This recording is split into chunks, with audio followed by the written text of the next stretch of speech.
Сәлеметсіз бе, қымбатты тыңдарман? Назарыңызда радиодан Құдай сөзін тыңдаңыз бағдарламасы.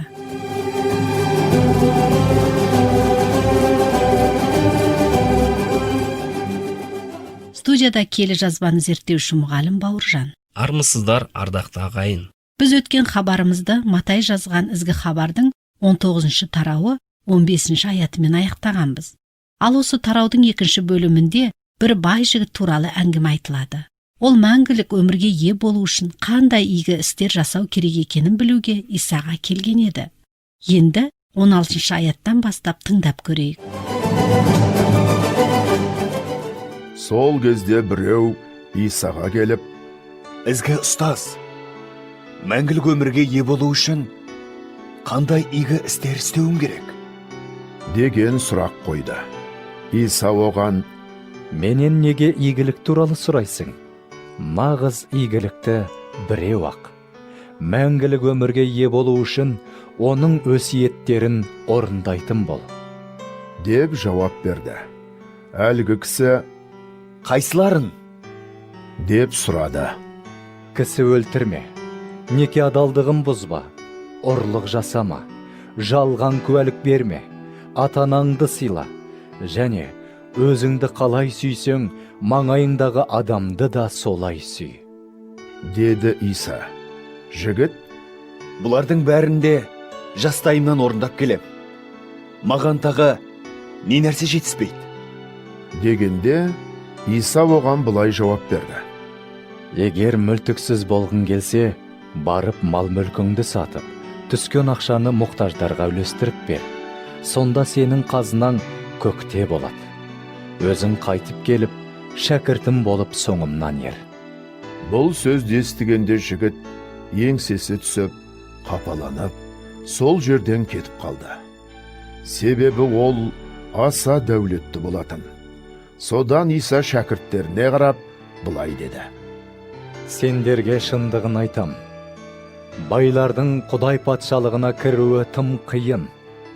Тағы да айтам, байдың Құдай патшалығына кіруінен көрі, түйенің ине көзінен өтуі оңай». Мұны естіген шәкірттері қатты таңғалып, «Ендеше кім Құдайдың қаһарынан құтқарыла алады?» деген сауал қойды. Иса оларға қарап, «Бұл адамның қолынан келмейді, бірақ Құдайдың қолынан бәрі де келеді», деп жауап берді. Петр, «Міне, біз барлығын қалдырып, сіздің соңыңыздан еріп жүрміз. Сол үшін бізді не күтіп тұр?» деп сұрады. Сонда Иса былай деп жауап қатты. «Сендерге шындығын айтам. Әлем жаңарған кезде мен билеуші ретінде көктен қайтып келіп, салтанатты тағымда отырғанда, сендер де 12 тақта отырып, Исраилдың 12 руына билік жүргізетін боласыңдар. Үй жайын, бауырларын, әке-шешесін, бала-шағасын, не жер-суын маған бола қалдырған әркімге қарымтасы 100 есе артығымен қайтарылады. Әрі ол мәңгілік өмірге ие болады. Сол заманда көптеген алдыңғы қатарлылар соңғылар болады, ал соңғылар алдыңғы қатарға шығады». Маған мынандай ой келіп тұр. Иса біздің мәңгілік өмірді алуымыз үшін жердегі байлықтан бас тартуымызды қалайды. Қалайша біз шынымен де өзіміздегінің бәрін сатып, Исаның соңынан еруіміз керек? Жоқ, бұл біздің үй жайымыз, басқа да бағалы заттарымыз болмасын дегенді білдірмейді.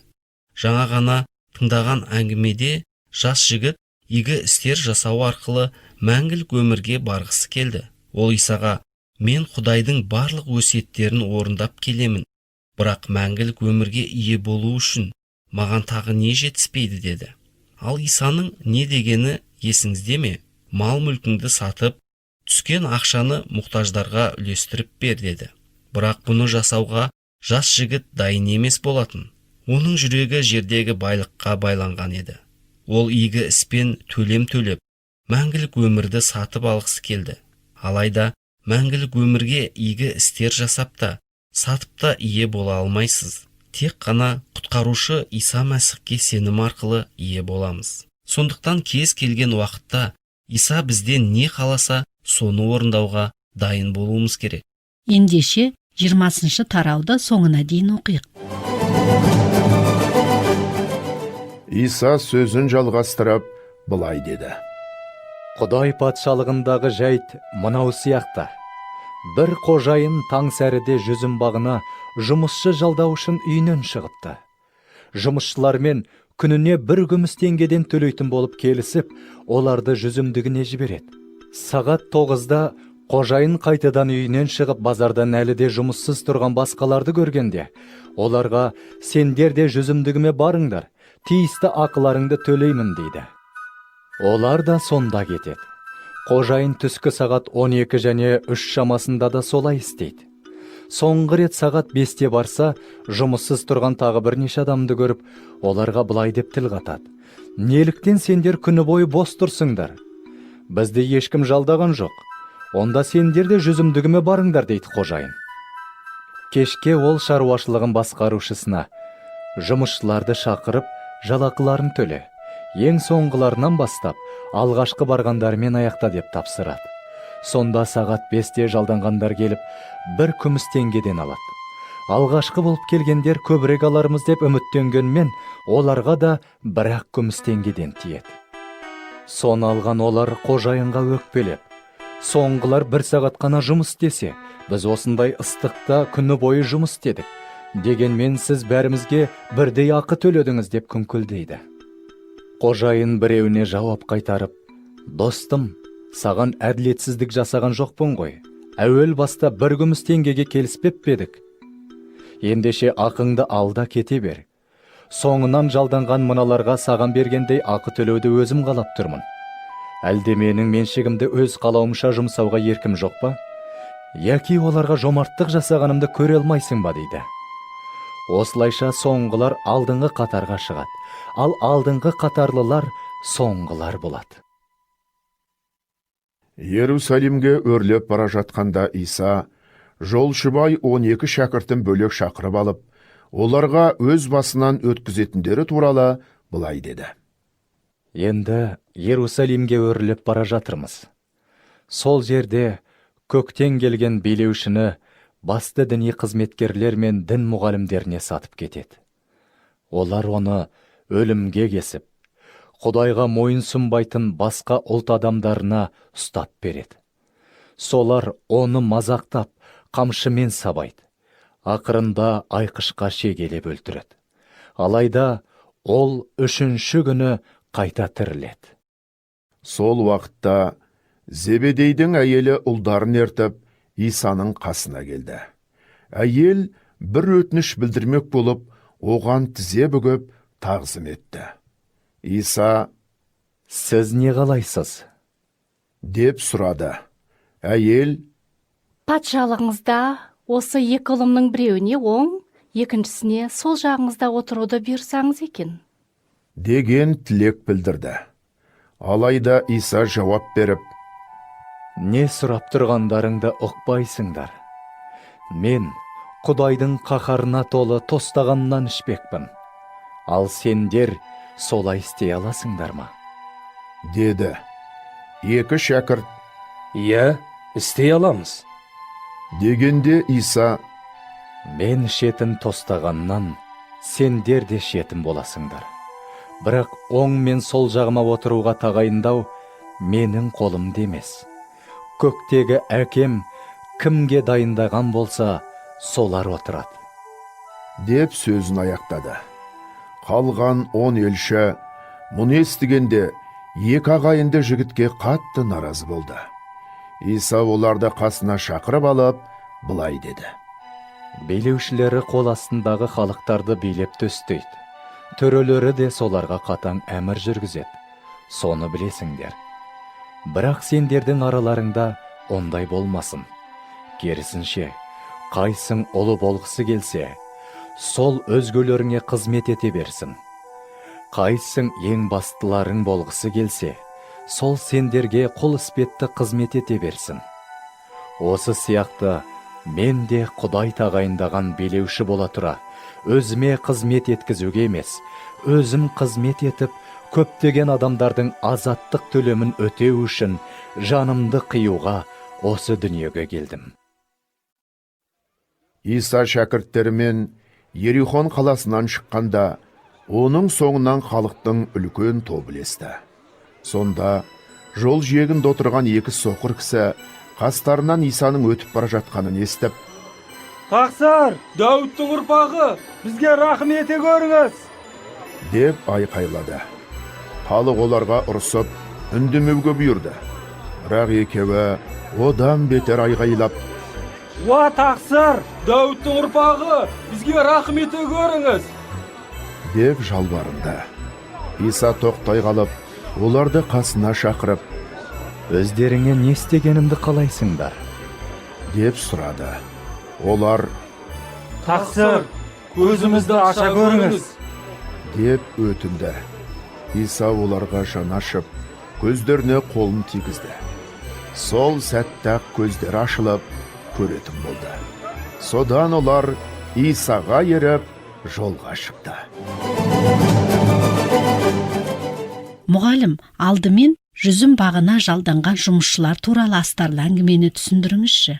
Бұл астарлы әңгімеде Иса барлық адамдар ештеңеге тәуелсіз жаратушының алдына келіп, мәңгілік өмірге ие болатынын көрсеткісі келеді. Мәселен, бір адам күн батқанда өзінің күнәһар екенін сезініп, жаратқан иеден кешірім сұраса, ал басқа кісі жас кезінен бастап Құдайға қызмет етіп жүрген болса да, екеуі де мәңгілік өмірге ие бола алады. Осы тарауда бір әйел Исаның шәкірті болып жүрген екі баласы туралы Исаға келіп, патшалығыңызда осы екі ұлымның біреуіне оң, екіншісіне сол жағыңызда отыруды бұйырсаңыз екен деп тілек білдіреді. Бұл мені таң қалдырады. Иә, кез келген ана балаларын ең соңғы орында қалмаса екен деп тілейді. Алайда Иса сол әйелге, кім Құдайдың патшалығында бірінші болғысы келсе, сол ең соңғы болуы керек деді. Демек, адамдарға қызмет етуді бірінші орынға қойсаңыз, онда өзім және мен деген соңғы орында тұрады. Сондықтан біз басқа адамдарға әрқашан қызмет етуге дайын болуымыз керек. Сол қызметіміз арқылы олар да өздерін жақсы көретін Құдай туралы біле алады. Өз ойыңызды білдіріп, бізге хат жазыңыз. Біздің хабарымызды достарыңызбен, жақын туыстарыңызбен бірге тыңдаңыз. Егер сіз Орта Азия елдерінің бірінде тұратын болсаңыз, біз сізге келі кітапты салып жібере аламыз. Қымбатты тыңдарман, біз осымен бүгінгі бағдарламаны аяқтаймыз. Егер сіз бүгінгі бағдарламадан өзіңіз үшін пайдалы мағлұмат алған болсаңыз, Немесе сізде қандай да сұрақтар туындаған болса, егер сіз өмірдің қайнар көзі болған киелі жазба кітабына ие болуды қаласаңыз, бізге хат жазып жіберіңіз. сіз Орта Азияда тұратын болсаңыз, біз сізге хабарларымыз жазылған аудио таспа немесе киелі жазба кітабын сыйлық ретінде салып жібереміз. Біздің электрондық поштамызға хабарласуыңызға болады. Біздің электрондық адресіміз mostik7 айқұлақ inbox.ru. Сонымен бірге +7 707 385 83 93 нөміріне хабарлама жіберуіңізге де болады. Сізге осы нөмірде WhatsApp, Viber, Telegram жүйелері іске қосылғанын хабарлаймыз. Мен қайталаймын. +7 707 385 83 93. Сізден келген әрбір хат немесе хабарлама үшін біз өте қуанышты боламыз. Жаратқан ие сізді және жақындарыңызды қорғап, аман сақтасын.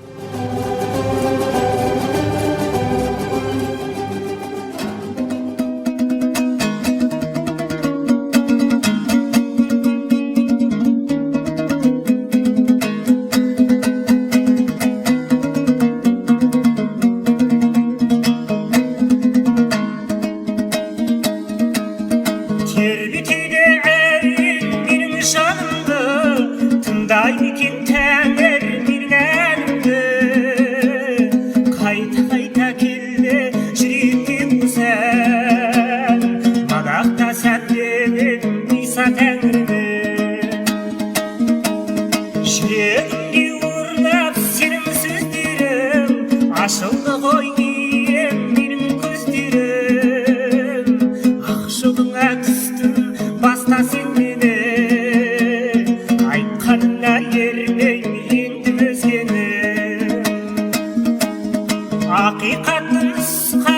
aşığıma Oyanış bilmenin alışkırma Madaktayın seni İsa Tengrim Ah vatandı verişim usujurma Köpti senimden kım arta birsinşi Barlık kalkın kelip sağan eksinşi Aşçı benim jirgin kazak elimden Adamzatka dankam kayta gelsinşi